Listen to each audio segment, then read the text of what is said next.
Office hour শেষ। অতই ইস্তিয়াকের কেবিনে যাওয়ার সময় দুটো এমপ্লয়ের কথা শুনে থমকে দাঁড়ালো। দুজন বলাবলি করছে, অফিসের ড্রেসের চক্কর বুঝতে পারছি না, হুট করে এক রাতের মধ্যে এমন ডিসিশন কেন নিল ও স্যার, বুঝতে পারছি না। অথই আর দাঁড়ালো না সেখানে। ইস্তিয়াকের কাছ থেকে ড্রেস নিয়ে রওনা হলো বাড়ির উদ্দেশ্যে। আগামীকাল অফিসে এসে সরাসরি প্রহরের সঙ্গে কথা বলবে। যে রুলস আগে ছিল না সেই রুলস রাতারাতি কাগজে ইমপ্রুভ করে কেনই তাকে বোকা বানানো হলো। পরবো না অফিসিয়াল ড্রেস, আগামীকাল শাড়ি পরে অফিসে যাব। আগে মিস্টার প্রহরকে জবাব দিতে হবে, তারপর রুলস সহ অন্য কিছু। পরের দিন অফিসে এসে অথই সর্বপ্রথম প্রহরের কেবিনে যায়। দরজা নক করে ভেতর থেকে প্রহর ভেতরে ঢোকার অনুমতি দেয়।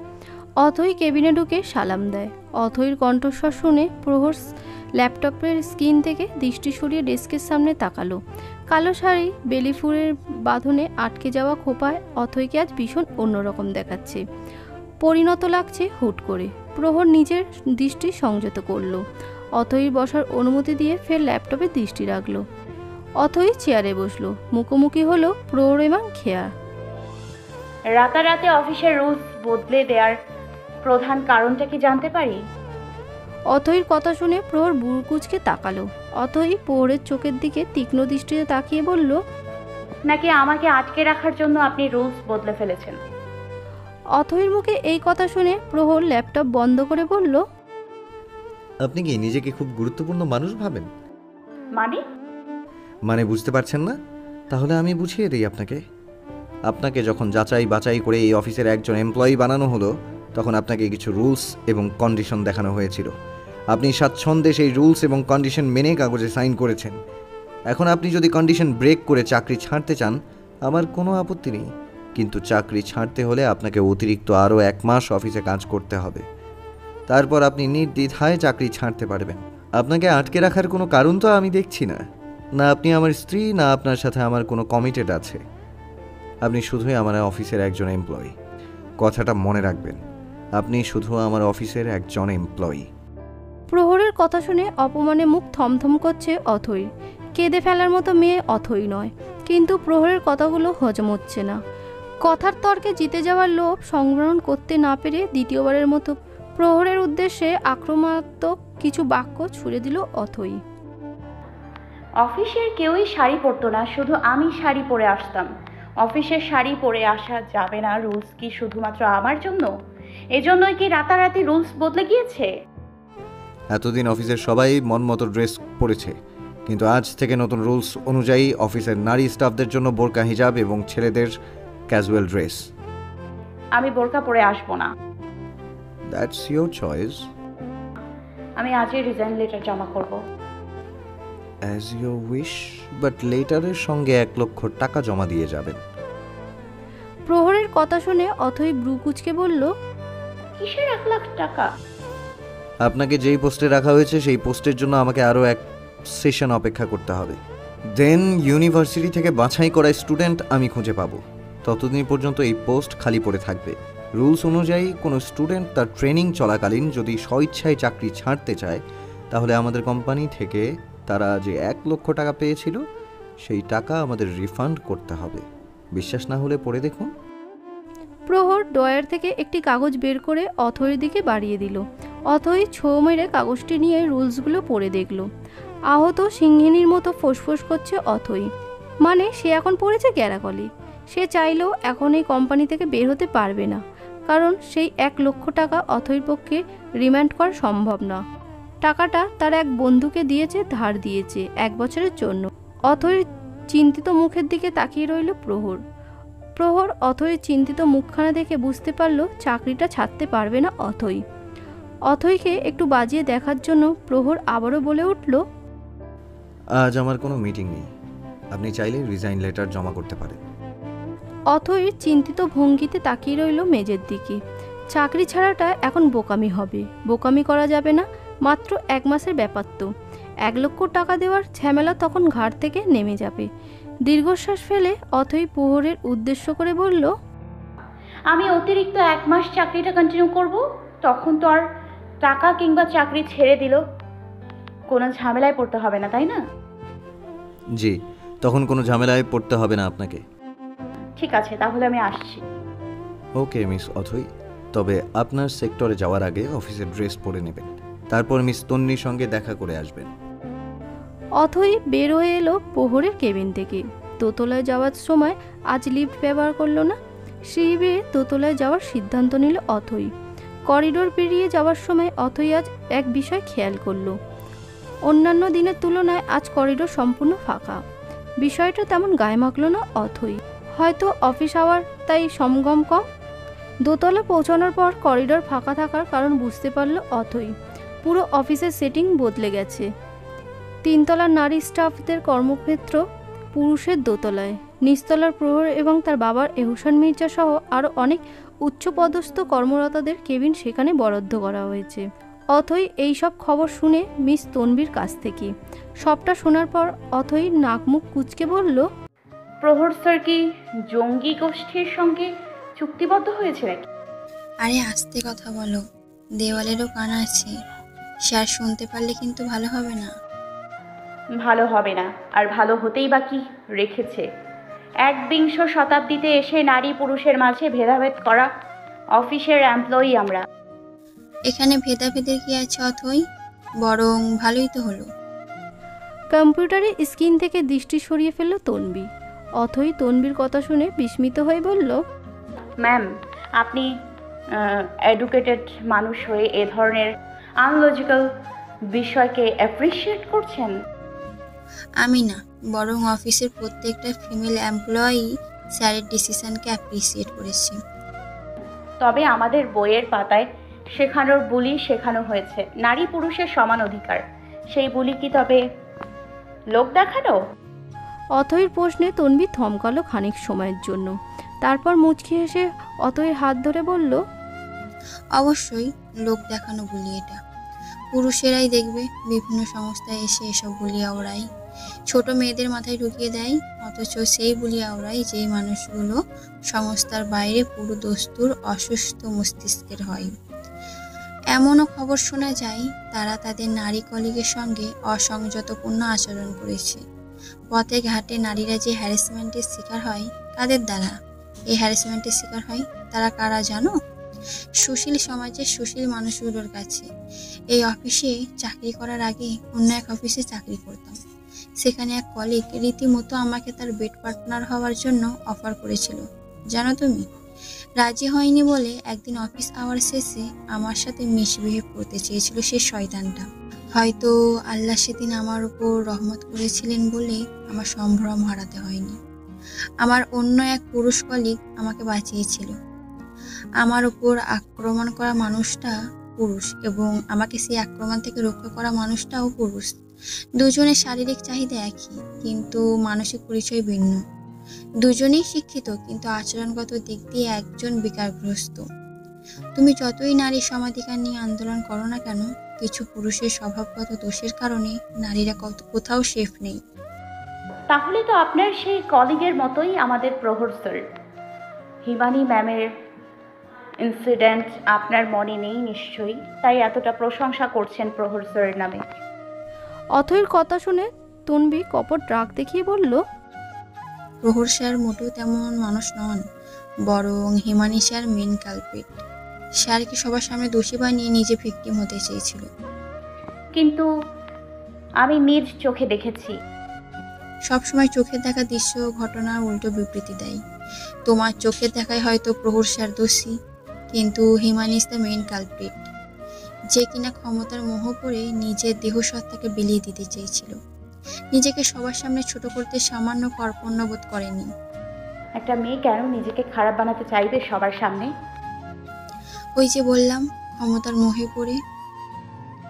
অথই আর কথা বাড়ালো না। তনবি নিজের কাজে মনোযোগ দিল আর অথই নিজের সেক্টরে চলে এলো। কাজ করার সময় আজ তেমন অস্বস্তি হয়নি, কারণ আজ ট্রেনার পুরুষ নয় মহিলা ছিলেন। দিন শেষে অথইর মনে হলো সত্যি প্রহরের সিদ্ধান্তটাই সঠিক, কারণ নারীরা যত সহজে যতটা নারীর সঙ্গে মিশতে পারে, চাইলেও পুরুষের সঙ্গে ততটা পারে না। অফিস আওয়ার শেষ। অথই অফিসের ড্রেস পরে বের হয়ে এলো। নিচতলার করিডোর পেরিয়ে যাওয়ার সময় প্রহরের সামনে দিয়ে হেঁটে যায় অথই। ভেবেছিল প্রহর হয়তো তাকে চিনতে পারবে না, কিন্তু অথই কি জানে প্রহর অথইকে চোখের দৃষ্টি হারিয়ে ফেললেও ঠিক খুঁজে পাবে। যতক্ষণ না পর্যন্ত অথই চোখের সামনে থেকে অদৃশ্য হয়েছে ঠিক ততক্ষণ পর্যন্ত প্রহর তাকিয়েছিল। অথই চলে যাওয়ার পর প্রহর আনমনে বলল, তোমায় ঠিক যেভাবে দেখতে চেয়েছি আজ তেমনই দেখতে পেলাম। কালো বোরকায় চমৎকার মানিয়েছে তোমায়। প্রকাশ্যে যতটা সুন্দর তুমি, আড়ালে তার চেয়েও চমৎকার দেখায় তোমাকে। অথৈর বাবা মাকে জিজ্ঞেস করো তারা তাদের মেয়েকে কখন আমাদের হাতে তুলে দিবে। এহসান মির্জা খাবার খেতে খেতে প্রশ্ন করলো নাজিফাকে। নাজিফা দীর্ঘশ্বাস ছাড়ল। অথৈর মা বাবা কী চায় এবং প্রহর যে নতুন করে অথৈকে পেতে চাচ্ছে সবটা খুলে বলল। সবটা শোনার পর এহসান মির্জা সাহেব নাফিসাকে জানালেন যে তিনি আগামীকাল আফজাল সাহেবের সঙ্গে দেখা করবেন।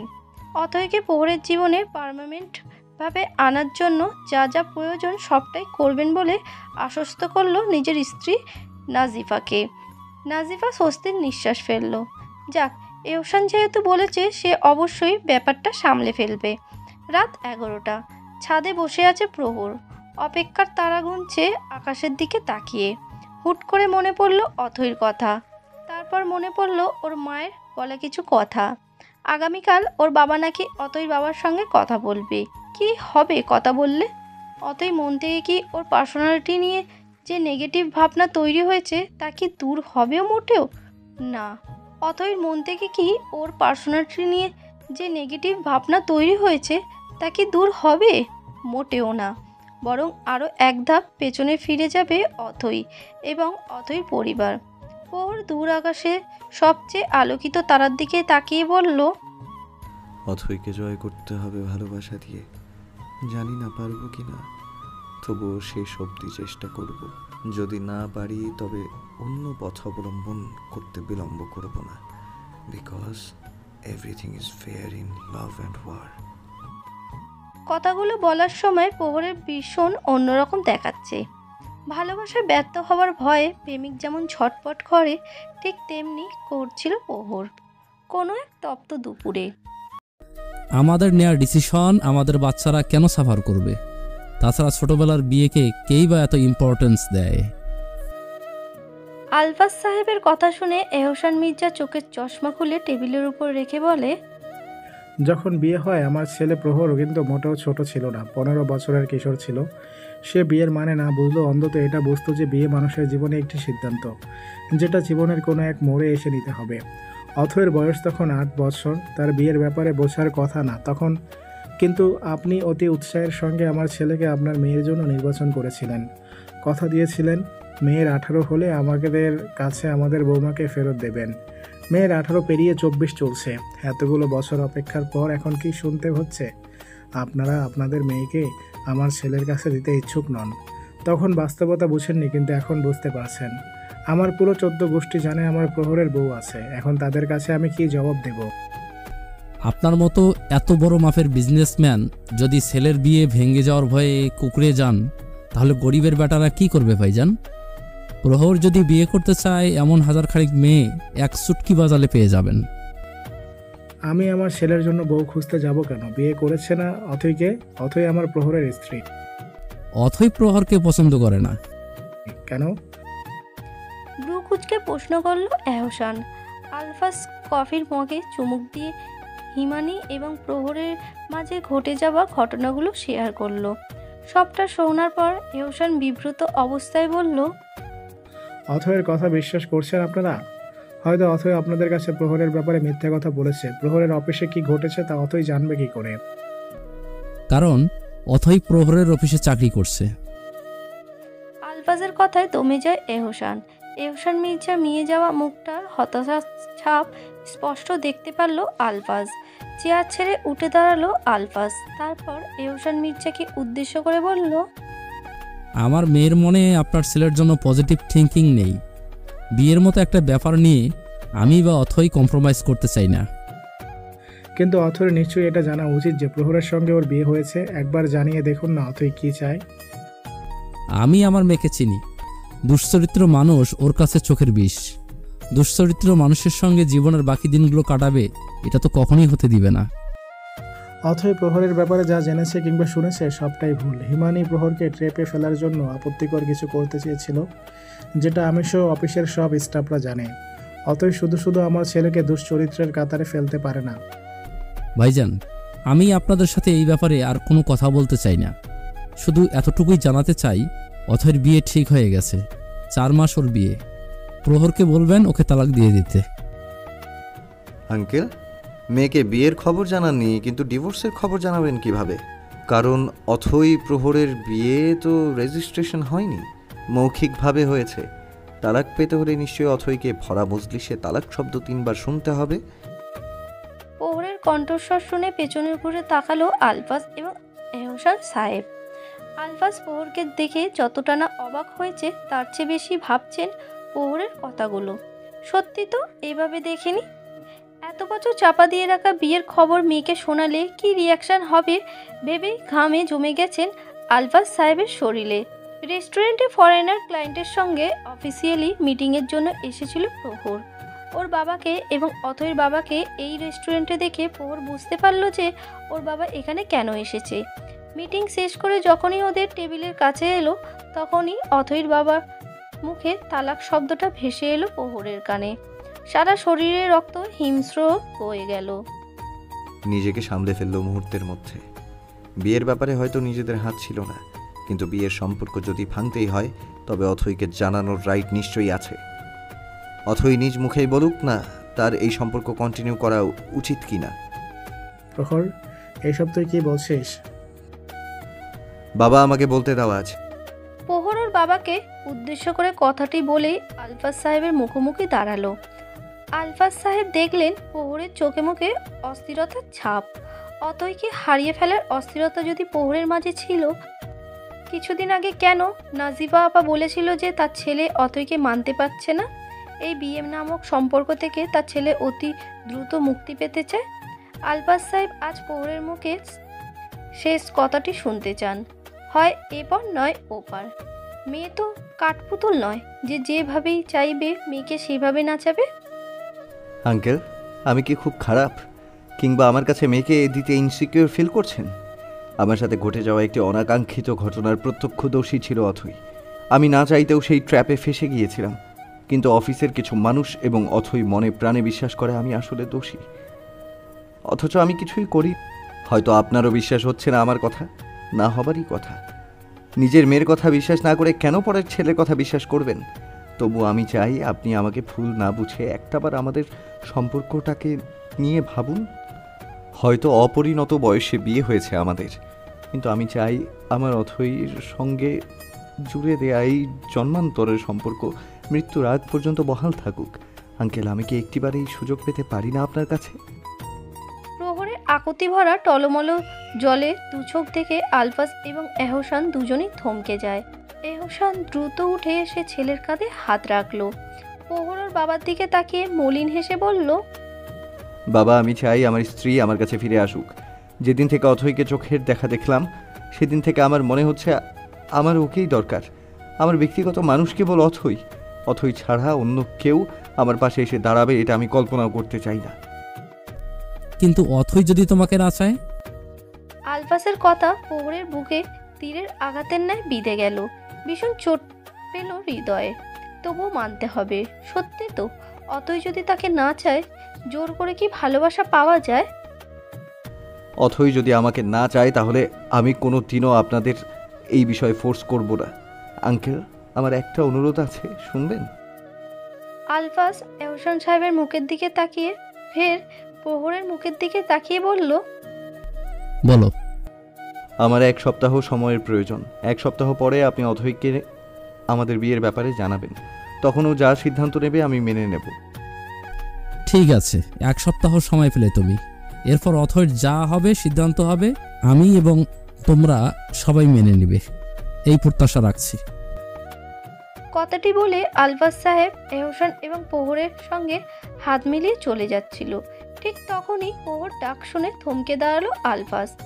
পেছন ফিরে তাকালো। প্রহর আলফাজের কাছে এসে জিজ্ঞাসা করলো, কার সাথে অথয়ের বিয়ে ঠিক হয়েছে? অথর ক্লাসমেট আবিরের সঙ্গে অথর বিয়ে ঠিক হয়েছে। তোমাদের তালাকের পর অথর ইদ্যত শেষ হবার পরই ওদের বিয়ে। হয়তো ভাবছো আমি এত শিওর হয়ে কি করে বলছি যে তোমাদের তালাক হবে। কারণটা বলি তবে, আমার অথয়কে আমি খুব ভালো করে জানি, সে কোনোদিনও তোমাকে স্বামী হিসেবে মানবে না। হ্যালো গাইস, ভিডিওটি ভালো লাগলে একটু লাইক করে দিও আর অবশ্যই কমেন্ট করে জানাও ভিডিওটি তোমাদের কেমন লেগেছে। আর ভিডিওটির পরবর্তী পার্ট খুব তাড়াতাড়ি আসবে, তো যারা এখনও চ্যানেলটিকে সাবস্ক্রাইব করোনি প্লিজ পরবর্তী পার্টগুলো দেখার জন্য চ্যানেলটিকে সাবস্ক্রাইব করে পাশে থাকা বেল আইকনটি প্রেস করে দিও। ধন্যবাদ সবাইকে, আমাদের সাথেই থেকো।